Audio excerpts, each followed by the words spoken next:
बातमी आता मुंबईतून चेंबूरमधील बिल्डरच्या ऑफिसची तोडफोड प्रकरणी आता सर्व आरोपींना सोडण्याचे आदेश कोर्टाने दिलेत। आरोपींची अटक ही बेकायदेशीर असल्याचं कोर्टाचं निरीक्षण।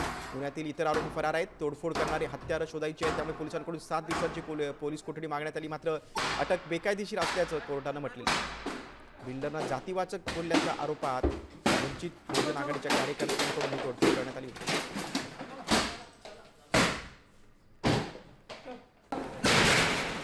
35 इंची नोटीस कंपल्सरी आहे, ती ऑप्शनल नाही आहे आणि तोच एक धागा पोलिसांनी रिकामा ठेवला आणि पोलिसांनी 35 इंची जी नोटीस आहे ती सदर अर्जदार किंवा आरोपी आहेत त्यांना न देता त्यांना अटक केली आणि अटक करून इलिगल डिटेन्शन त्यांचं पोलीस स्टेशनमध्ये करून कोर्टामध्ये आलं।